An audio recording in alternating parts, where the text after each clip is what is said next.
Hi, I'm Chion Wolf, in for Colin McEnroe. Today I'm going to introduce you to some Connecticut residents who have careers in very different fields of expertise. Later in the show, you'll meet Larry Elsner, who's been driving limos for 40 years. He'll tell us a few stories about driving famous people and dead people and what makes him different than any other driver.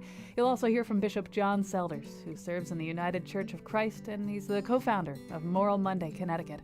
He'll talk about how he gets treated differently when he wears the collar and about his fear and faith in this increasingly chaotic world. But first, let's meet Marilyn Nelson. She was the Poet Laureate of Connecticut between 2001 and 2006. She's the Chancellor of the Academy of American Poets, and she's the Poet in Residence of the Poets' Corner at the Cathedral of St. John the Divine. She's the author of many books of poetry, including A Wreath for Emmett Till, and most recently a book for teens, American Ace. We recorded this conversation in her home, and I started off by asking her about the earliest poem she ever wrote.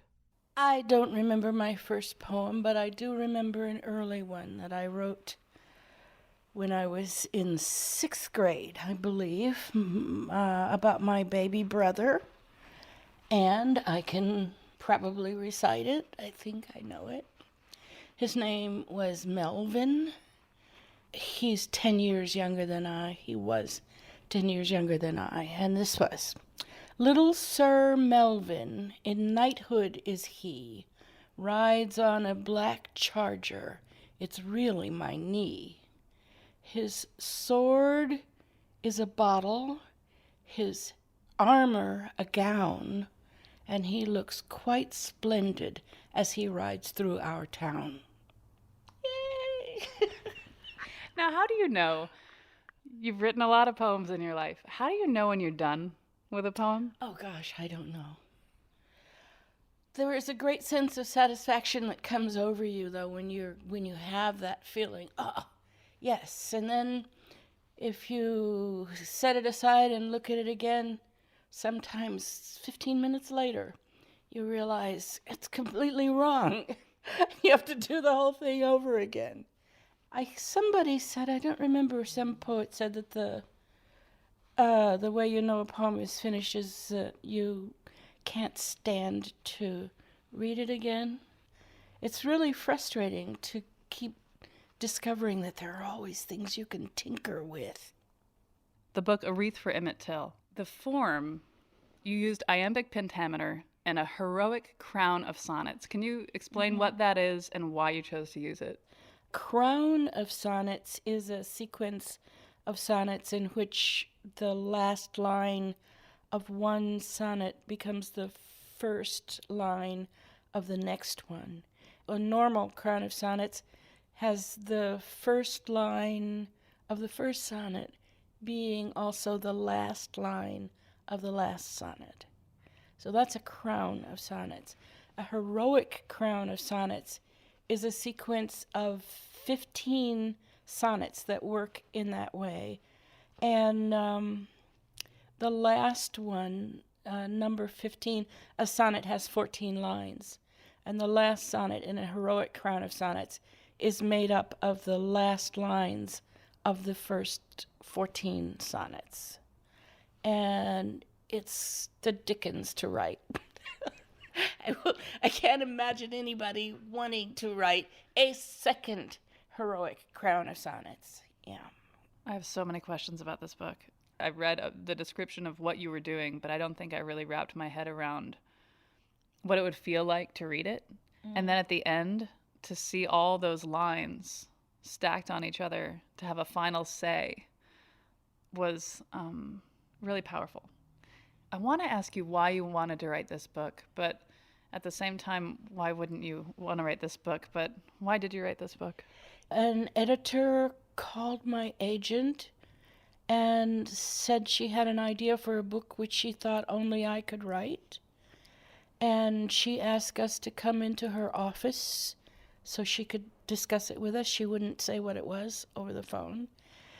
So my agent and I went to her office and sat down, and she closed the door and said, I've always wanted to publish a book for children about lynching. And I just pretty much fell off my chair. And we had a long conversation about it, and I told her I would try. Otherwise, I would never have taken this up.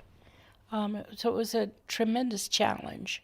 Were you confident you could take it on, or were you just going to give it your best shot? No. No, good God, no.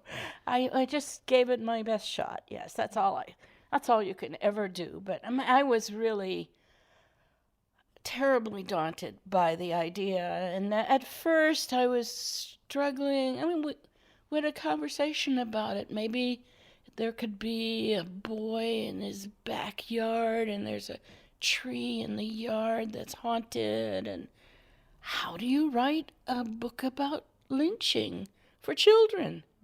How do you do that? And finally, this wonderful editor said, just write what you want to write. Just write it. Don't think about the audience. Just write the poem that you're called to write. And that freed me and freed my imagination. And, well, the experience of writing it was really awesome. What did that experience do to you? It made me cry a lot. The first thing I did was I went to the public library and looked at this book of postcards of lynchings, photographs of lynchings, and I couldn't even get through 10 pages of it. And my heart couldn't bear doing research about this. And so I decided to write about Emmett Till because he was a child, and he was the age that I imagined I was writing for. It was really awesome. It was really, especially toward the end of it, because I wrote the end of it in a blaze of sleeplessness, and I just wrote and wrote and wrote for several days because after a while I didn't know what was coming next in the poem, because so much of the creation of a poem in this really tight form is working together with the form. The form itself leads you to say things you didn't know you were going to say. So I didn't know where it was going. And I just was fascinated watching it unfurl, kind of under my control, but not completely under my control. It was a wonderful experience. Was there anybody who lit you up in terms of being confident about your ability to write poetry? Or was it all you? You knew what you were doing. You knew that this was your path in life. Which was it? I was a really sensitive child, a crybaby. And my mother's friends would always look at her with her eyebrows raised when I cried over a beautiful sunset or a beautiful rose bush. And my mother would always put her arm around my shoulders and say, no, don't worry, Marilyn's okay. She's very sensitive. She's our poet. And so I think that probably started before I had any inkling of what I wanted to do. So that was the beginning of it. And then I had a 6th grade teacher, Mrs. Gray, who on the last day of school went around the class and told everyone what she expected us to be when we grew up. And for me, she said, you'll be a poet. And so those were the earliest seriously encouraging notes of my early life, I guess. What poets are blowing your mind right now? Let's see, I heard Tyemba Jess read recently. He won the Pulitzer Prize this year for a book called Olio, O-L-I-O. At this reading, he read something I'd heard him read once before. He calls it syncopated sonnets. It's 5 sonnets about a set of conjoined twins who were born in slavery and became world-famous performers. They spoke 5 languages. Tayemba's sonnets can be read, 5 sonnets. They can be read from line 1 to line 14, or they can be read from line 14 to line 1, and they make sense either way. All of them work that way. Or you can read across, he puts them in the shape of a star. You can read line 1 of the first one, continue to line 1 of the second one, and then go to line 2 of the first one, and line 2 of the second one, and so on, and they make sense that way. Or you can read them backwards from line 14, and you can read them sideways. It's mind-blowing. It is so mind-boggling, and both times I've heard them read, the entire audience is gasping. This book is unlike anything that's ever been done before. Going back to Emmett Till, is there any subject that comes to mind that you would not be interested in covering?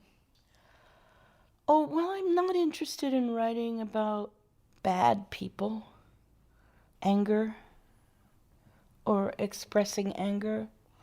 I would not write another poem about lynching, for example.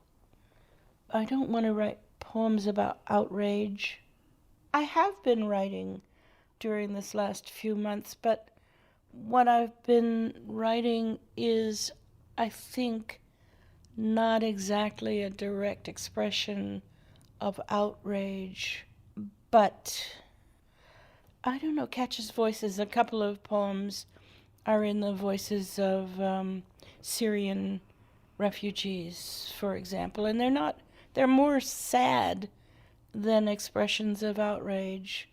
Or I have a poem about the way the depredations the human race is making on the planet and on the other intelligent animals on the planet. But again, it's a description of those things. It's more sad than an expression of outrage.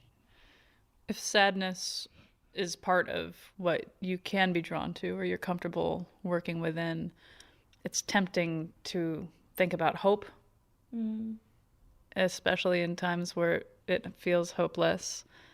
Is writing about hope a cliche? Oh, well, everything that's true can be boiled down to a cliche. Truth, with everything that we call a truism, is also truth. I think that it's hard to survive without hope.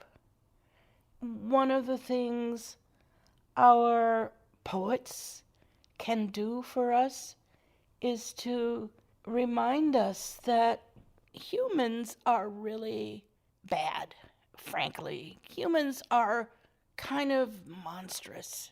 And yet, every time you say that, you also have to recognize that there is a ballet dancer who is in the subway stop when somebody pushes a man onto the tracks, and he jumps down, he leaps down. He does a tour jeté down to the tracks and lifts this unconscious man up and then kind of leaps back onto the platform after saving this man's life. This happens. We are capable of that. Even though in some ways we are not worth saving. In some ways we are. We have to look for the possibilities, not condemn. This is an Old Testament story in which the Lord is getting ready to destroy a city, and the human being who maybe Abraham says, yeah, but what if there are 100 just men in the city? And God says, well, if there are 100 just men, I'll spare the city. And then Abraham says, well, what if there are 20 just men? And God says, well, if there are 20 just men, I'll save the city. And Abraham says, well, what if there are 10?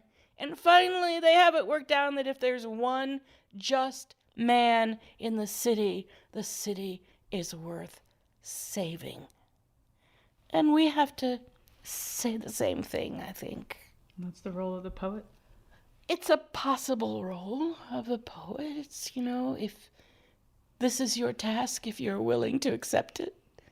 There are other things poets can do, but I think this is one of the most valuable things we can do, is to show, it's what art does, to show the best potential of humanity. That was Marilyn Nelson, Poet Laureate of Connecticut between 2001 and 2006, Chancellor of the Academy of American Poets, and Poet in Residence of the Poets' Corner at the Cathedral of St. John the Divine. We'll go out of this segment with an excerpt of her reading A Wreath for Emmett Till at Politics and Prose Bookstore in Washington, D.C. Audio is courtesy of C-SPAN. This is the final sonnet in the book, The Crown of Sonnets, she was talking about earlier, the collection of first lines from each previous sonnet into this final sonnet. Rosemary for remembrance, Shakespeare wrote. If I could forget, believe me, I would. Pierced by the screams of a shortened childhood, Emmett Till's name still catches in my throat. Mamie's one child, a body thrown to bloat, mutilated boy martyr.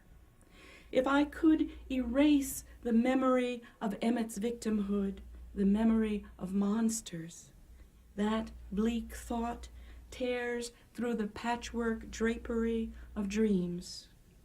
Let me gather spring flowers for a wreath, trillium, apple blossoms, Queen Anne's lace, Indian pipe, bloodroot, white as moonbeams, like the full moon which smiled calmly on his death, like his gouged eye which watched boots kick his face. Thank you, Marilyn Nelson. We'll be back after a short break with a conversation with limo driver Larry Elsner. We'll talk about his adventures being on the road for 40 years. Stay tuned.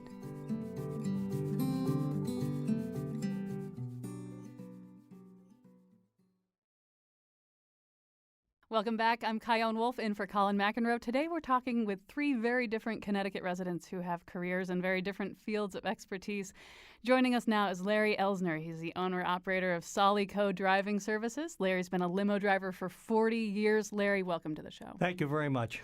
Okay, so a lot can happen behind the wheel over 40 years. What is a memorable drive that you've given? Well, when I started off in the business 40 years ago, I started off as a newbie. So you go to work for these contract companies, and you get all the bad jobs. You get the weddings, you get the funerals, you get the local airport jobs, you get a lot of little short jobs to prove yourself. And then once I got into the business, then what happened is people start calling you, hey, Larry, can you drive for me? Larry, can you do this? So I was always willing to help anybody in the business I could. So I know when you did the intro, you made reference to the story about the hearse. So I want to address that first. Yeah, we'd like to start off with hearses. Her story is a great story. Go for it. So what happened was a funeral home in Hartford apparently had someone that didn't show up for work. So I got a call. Hey, Larry, we have a funeral in like 2 hours. Can you come? Can you drive our hearse? Okay, fine. What do I know? Put the thing in drive. They load the box up. They close it. Well, but a lot of people don't realize there's a lot of moving parts when these things happen. So what had happened basically was they put the coffin in the back of this probably 1974 hearse. It's a big old thing. They loaded it with flowers. They loaded it with everything. Mm. What they didn't do, they didn't put what they call the stopper behind the hearse, behind the coffin. So they closed the door and they said, Larry, all you have to do is drive. I said, okay, great. Follow the guy. Yeah, follow the guy in front of you. So I did. So we're driving down Hartford. We go through the streets. We get to Cedar Hill Cemetery. Back then, it was they didn't pave the roads. They had ruts and they had all kinds of crazy stuff. So I follow the lead car, and as I'm going, the lead car's getting up ahead of me, and I basically, I think I hit a pothole. Oh. And because the coffin was not secured in the back, I heard the thing go, and it's on a roller, and I heard this bang. The next thing you know, I see the door fly open in the mirror. The family car is behind it. The box comes out, and it lands kind of like on an angle. I didn't know what to do. Scared the bejesus out of me. So I figured, all right, well, the only thing I can do is put it back in the car. So I go back. I apologize to the family. It was funny because the pallbearers, I kind of made the motion of, come help me. The pallbearers got out of the car. We picked the coffin up. We put it back in, and we put the little stopper in, and we continued. So the good thing that came out of it being a driver, you get paid to be a driver. You also get paid for being a pallbearer. So that day, the plus to the whole story was not only did I get paid for being the driver, I got being paid for being a pallbearer, and I always come up with the term now, that day was one of the last ones to let you down. That is enormously disturbing. Oh, it is Thank disturbing, you. Yes, thank you. Thank you. So, but back up for a second, though, because you could have gone into stand-up comedy, but you went into being a driver. Why? I think my dad, God bless him, and my mom, and Dad was in retail for over 40 years locally, and he always said to me, Larry, look, I don't care what you do, but what you do, do it well. So I tend to interact with people well. I think I'm a good driver. I like to help people, and my main job is to get them from point A to point B safely. So I decided to go into the limousine business. So you were mentioning that weddings are not really a good job. Why do you say that? Well, because it's everybody's partying all the time, and you always run into conflict. You pull up and you got 18 bridesmaids and you got 18 groomsmen. So you have the brides and you have the grooms, and then it's coordination. And photographers, they tend to just take over the show. And I tell people, well, what color car do you want? Do you want a white one or a black one? Well, if we went white, I said, well, you're wearing a white dress. So if you stand there for pictures, the color's going to wash out in the car. That's an important detail. Yeah, they says that's a great idea. So people sometimes listen to me for the experience that I have.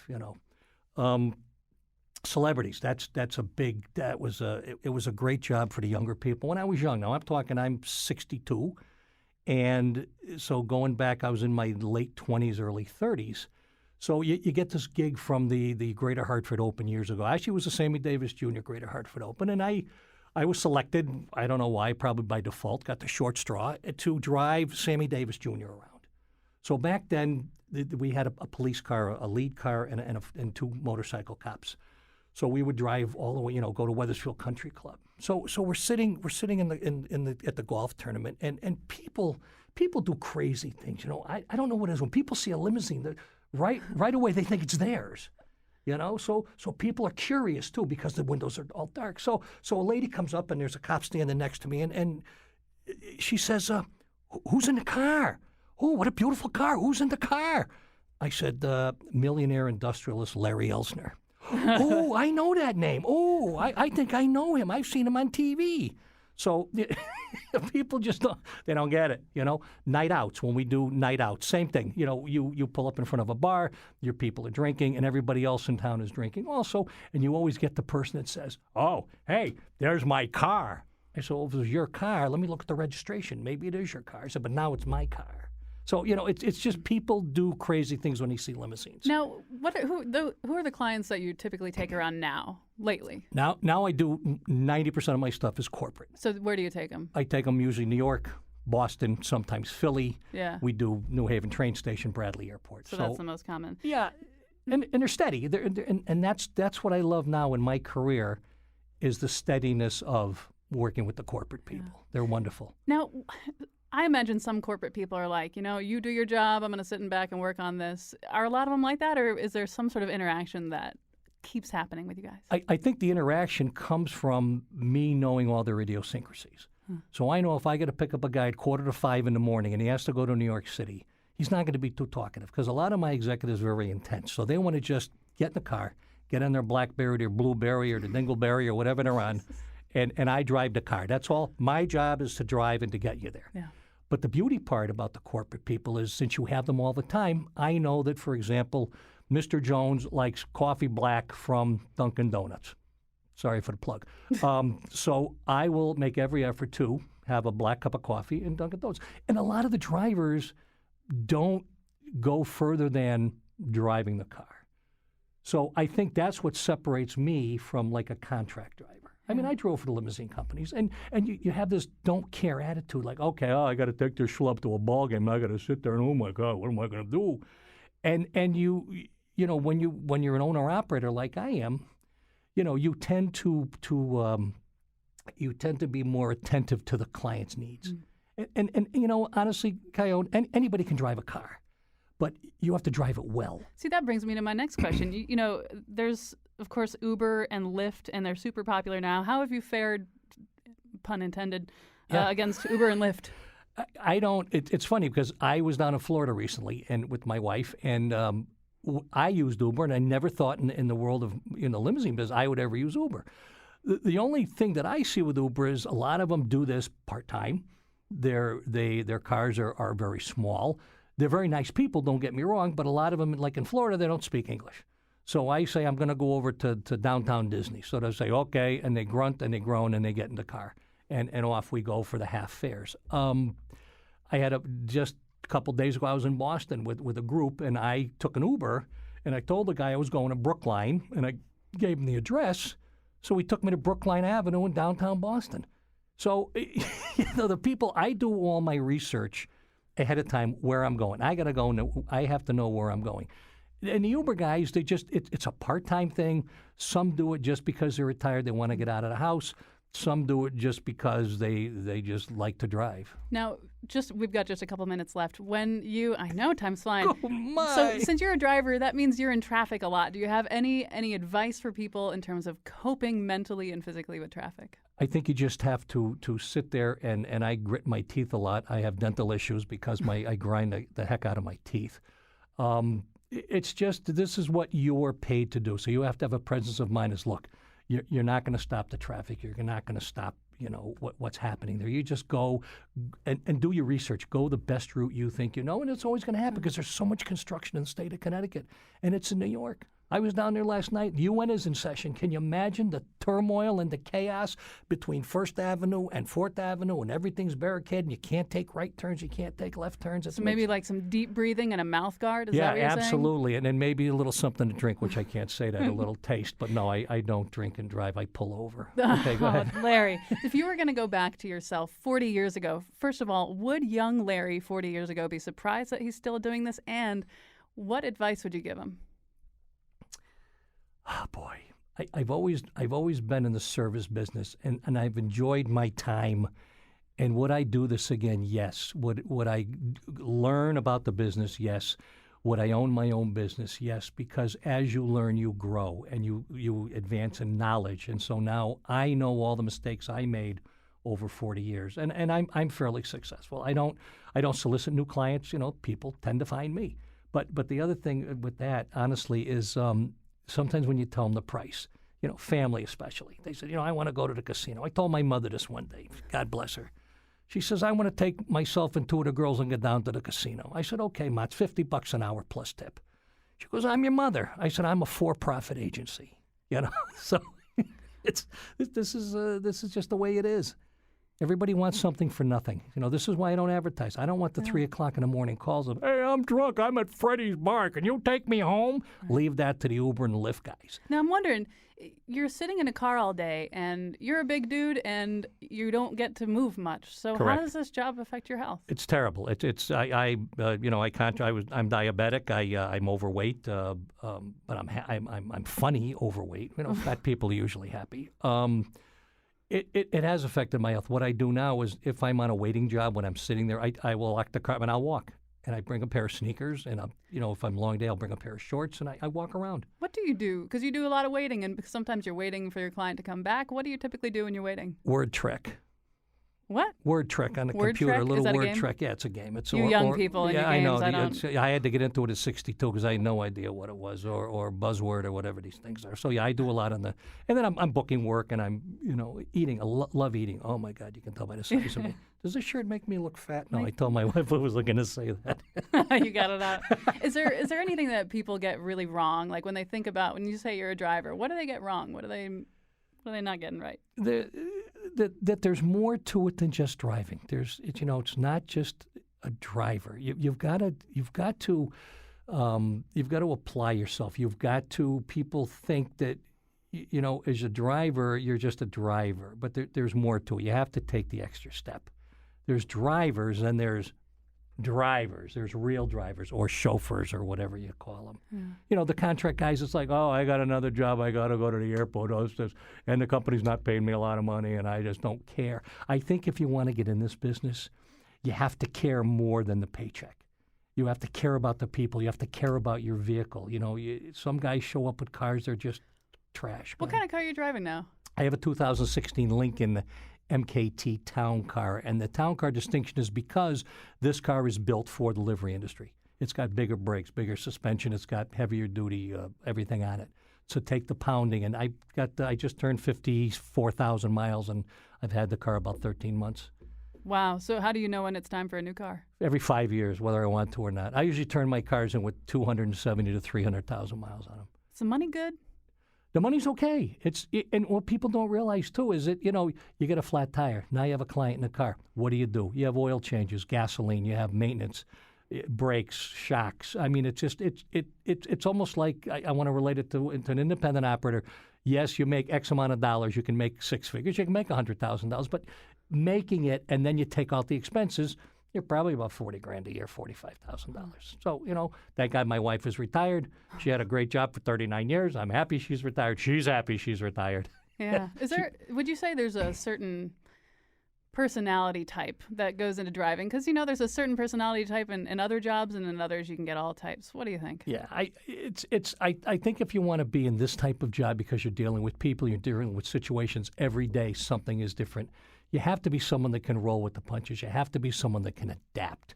You can't just say, okay, I'm going to get in a car and I'm going to put it in drive and I'm going to drive 80 miles an hour and I don't care. You have to think about all the time. You have to think about the comfort and safety of your client. I'll give you a quick story if we have time. I got in one accident in 40 years, and I was on the Merritt Parkway, and I'm driving along, and they have what they call an accordion effect. So as we're driving along, traffic is going and the traffic is stopping. So, and I hate people that text. It drives me out of my mind. That gives me cause for road rage. Because what happened was, as traffic slowed down, this guy was texting and he rear-ended me. And he hit me so hard he bent the tailpipe around the rear tire. So I have an executive in the car. So now my first thought is, what the hell am I going to do? I got to get this guy safely off the road, and the car wouldn't go. So thank goodness for Connecticut State Police. They came. The big orange truck came, protected the cop. I had to change the tire. So actually, they towed me off the highway. But, it's situations like that you always have to have a contingency plan. I have people that I work with, other independent guys. They're terrific. They're great guys. And I pay them well. So they know that when Larry Elsner calls, I want to work for him. Right on. Well, we're about out of time. No, Thank you. I know. No, let's go. Thank you so much for joining me and telling some stories. Larry Elsner, owner and operator of Solico for 40 years. Thank you for coming in. And thanks for having me. I had a great time. I want to keep going. Tell the other guy with me. All right, after this break, what's it like to be a spiritual leader and an activist? Is there or should there be a difference? You'll find out from Bishop John Selders, co-founder of Moral Monday, Connecticut. I'm Chion Wolf, in for Colin McEnroe, who's on vacation. We'll be right back. King of the road, King of the road, King of the road.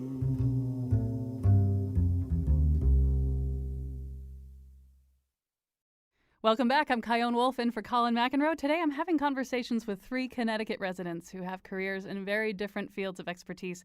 If you're just tuning in, we spoke earlier to Marilyn Nelson, who was the Connecticut State Poet Laureate from 2001 to 2006.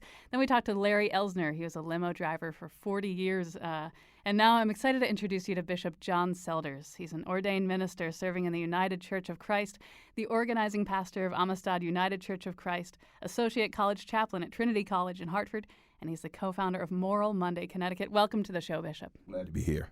All right, so take me back to the part of your life when you were certain that being a spiritual leader was what you wanted to do. That takes a lot of confidence. So how did that happen? Was it one moment in your life, or was it a series of things? It wasn't one moment. The story comes to me. My mother says that I was she was at church carrying me, and I was leaping in her belly at church with the music. So for me, there was probably never a time I didn't know that ministry was going to be a part of my life. There was nothing I wanted to do more than be a preacher. My grandfather was a preacher. My dad's a preacher. I'm third generation. I have the family business, So, it's the job I knew I was destined to be. If in some kind of magical way, if you can picture that out a bit, I didn't know I wanted to do anything else. Yeah. I was raised Catholic, and I don't believe in God anymore, but I tell you, whenever I know that I'm around somebody who is a religious leader, like my posture straightens up, the way I speak sort of tightens up. So I'm wondering how people treat you differently when they find out, if they don't know already, and then they find out through conversation or whatever. How do you get treated differently when people find out? Yeah, that's pretty cool. I have occasion. I don't always wear the collar, so I'm not always identifiable as Reverend. But when I do, in particular, I'm always looked at kind of, interestingly. First of all, I get well, you don't look like a minister. You don't look like a reverend. You don't look like a father. The hair, whatever. I know what they mean when they say that. So I get these kind of reactions, but invariably people sit down and they start to pour their life out to me. They enter into what I would call casual meeting somebody at a very deep level, on airplanes, on trains, in everyday places. And so for me, I'm kind of given that great honor to have people open up in ways that they feel comfortable in doing so. Does it ever get to be too much? No, I think this is how I'm going to speak religiously, because I am a religious person, right? That I get the grace. I'm somehow given the ability to expand and hold in the moments. Obviously I go home, I'm going like, whew, that was a rough one today, but like anybody else. But in the moments, the capacity to hold the container of emotion and feeling and discerning, it's always there. It's an ever-flowing, never-ending reservoir for me. When you are speaking publicly in front of your congregation, that takes a certain kind of thing, and I don't know what the word is for it, but did that come naturally to you, or did you really have to work at refining your public speaking skills? And in both, yes, no, yes. No. Got it. Well, that's our show. It came very naturally. God gave me the gift of gab. So I'm very articulate, at a very young age. And yes, there are skill sets. You have to learn how to do it as well. So kind of and in both. And I'm ever refining. I'm always public speaking, so I'm ever figuring out what works, what doesn't work, what moves a crowd, what moves an individual, what seems to, what's compelling about any story or narrative I'm telling. I'm looking for those transition points. When you ask me a question in an interview process, I certainly want to answer your question. I also want to say what I came to say. Right. So, there's that as well. That's true. What do you think would surprise people about the work you do? It seems like it's easy to understand from the outside, but from the inside, I imagine it's quite different. It's very hard. What's hard about it? Yeah, well, I'll say this in any broad sense. Everybody that does whatever they do at a very high level, you think you could throw the basketball and make the shot. You think you can hit that little ball in the hole, and then you get out there on the course and try to do it, and you realize, wow, Tiger Woods has some skills. Yeah, he had to work at this. This took some practice. So for me, a lot of times I hear people say, man, you make this look so easy. But then I had to public speak one time, and I was sweaty and messed up and nervous. So yeah, people would be surprised to think, this is kind of hard to do. Do people ever push back? I think talking back to a minister is a pretty bold thing, but do people ever push back on you? Oh, yeah, all the time. I get hate mail on a regular. Email and, most often in electronic form. Today we can be pretty anonymous, so that happens. But actually, I like it. When we do an action or we're involved in a thing and it's in the paper and in the comment section, I spend time reading the comments. And dangerous. my colleagues, my team says, Bishop, why do you do that? And I'm informed by it. I want to hear what people have to say. I'm informed and I learn. Feedback is good and it's healthy. And I think we all ought to get a little feedback. I agree completely. Now, earlier in the show, when I was previewing this segment with you, I asked, what's it like to be a spiritual leader and an activist? Is there or should there be a difference? Yes, I would say there are some differences in the way I perceive ministry. I'm not just the pastor of my small congregation. I have a larger understanding or a broader understanding of who I am as a spiritual leader. So, whether that platform is in my little small community of faith here in Hartford, or I'm at the Capitol getting arrested for singing and praying, which has happened before, or if I'm in Washington D.C., on the Mall of America, having my Martin Luther King moment, right? Whatever those platforms are, they are an extension of what I believe my call is, what I'm gifted to do, and that's provide some framing, some leadership, maybe some levity, brevity. Maybe I have something to say that might give others some insight, some hope, some inspiration. Yeah. You, your wife Pamela, and Cornell Lewis are co-founders of Moral Monday Connecticut. Can you describe what Moral Monday Connecticut's all about? Sure. Moral Monday Connecticut happened because I'm from St. Louis, and in August 9th, 2014, Mike Brown was killed, and I was called to come home. And Pamela and I are both from St. Louis. We went home, and in the course of conversations, it didn't make sense just to be active and involved in the activism and the protests that were happening in St. Louis. I had to come back home to Connecticut, and quite frankly, people said, well, I'm glad, Hartford isn't Ferguson. And the fact of the business is we're one incident away. And so that began a conversation with faith leaders and people of no faith but of conscience. And we connected the Black Lives Matter movement with the broader Moral Monday movement, started by Bishop William Barber, and down in North Carolina, and 3-some years later, here we are. What kind of things has Moral Monday done? We've done a lot of things. We've done lectures and sponsored events. We're known for shutting the traffic down every now and then. Why do a lot of people, when they encounter a traffic stopping protest, they say, get out of the road, and this is not the time or place, this is not how you protest? How do you respond to that? I respond very simply. We made you pay attention for a few minutes, and your inconvenience for the moment may have you think and reflect about the inconvenient lives that are lived by folk. And every action we are involved in has a narrative and has a message. It's pretty clear that when we do that stuff, we also get the opportunity to share that message and hopefully reach and compel people to join the active effort to resist, to struggle, to be in public space, taking on this brand of democracy we founded in this country. I'm sorry to hear about what's been going on in your hometown of St. Louis. For those who don't know, give us an idea of what's happening right now. There was a officer that shot an African-American male in 2011. And his trial took place this summer, and he was exonerated.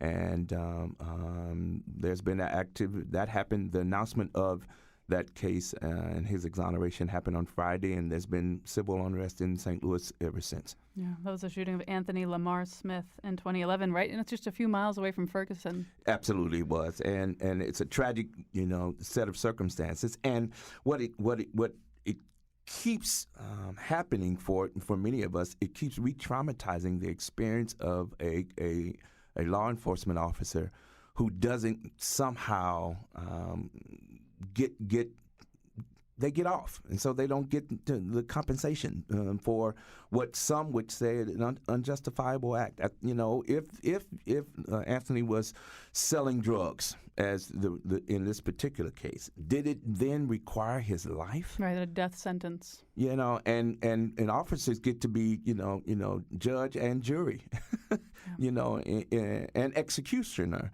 in one single act. And there's something wrong, and it smells very funny and fishy in our society that these incidents keep occurring, and we got to figure it out. I often say our society didn't drop out of heaven. We built it. We created it. So, we can recreate it. We can deconstruct and reconstruct in ways that would tend to value everybody, not just one group over another. What are you hearing from your congregation lately when you're getting up there and speaking? What are you hearing back? A lot of frustration. People are frustrated. People are sad and saddened that this continues to happen. People are in pain. They are hurting. People are confused. What does it mean that we live in a place, the land of the free, the home of the brave, and it's something seemingly not free, and there seems not to be a lot of courage and bravery for folk to step up and say, listen, we can change this, we can do something different, instead of retreating back into our hunkered down positions that continue to maintain the polarization that we experience in our everyday. What's next for Memorial Monday, Connecticut? We got stuff going on. October 1st here in Hartford, we're gathering with folk from all over the country. In fact, there was a national call that went out to support a rallying for racial justice. And so we will be leading the effort. We're partnering with a number of different groups from across the state. We'll gather here October 1st. Between 2 and 4 o'clock, the place is to be named, but it's going to be here in Hartford. Now, you were mentioning that we only have just a couple minutes left. You were saying that we made this, we created this, and so maybe we can have some stake in uncreating it or changing it. What keeps you up at night, and what are you optimistic about? I do have, sleepless nights. I'm concerned that we're at the brink in some ways of another kind of civil war, and it's been brewing for a while. Race is the unfinished business of our democracy. It's I would say it in religious terms, it's America's original sin. And we've got to, for what Ferguson did do, and it allowed for us to be in a national dialogue about a number of co-occurring issues: mass incarceration, education, housing, and racial segregation. All of this, and the government's complicity and duplicity in regard to that, they are all in this mix and brew. And what keeps me up at night is trying to figure out, how do we reach people? How do we get more people who are activated and engaged? And it's going to take both stuff, the work we do out on the street and the work we do inside houses of power. And so we're engaged in all of that together. That keeps me up at night, Kyle. Right on. Well, we are out of time. I'm so grateful you could come in, Bishop John Selders. Thank you so much for coming. I'm glad to be here. Thanks for asking. That was Bishop John Selders of the United Church of Christ and the co-founder of Memorial Monday, Connecticut. I'm Chion Wolf, and for Colin McEnroe, join me again on Friday, September 29th, when we'll be doing a live version of my advice show, What's Your Problem? 3 nose panelists will tackle 3 very different problems, and we're going to try to sort them out philosophically. It should be cool. Thanks to Betsy Kaplan, Katie Tolarski, to Marilyn Nelson, Larry Elsner, and Bishop John Selders, and thanks to you for listening. Say his name, Michael Brown. Say his name, Michael Brown. Say his name, Michael Brown. Won't you say his name? Say his name. Say his name. Say his name. Say his name. Say his name. Say his name. Say his name. Won't you say his name?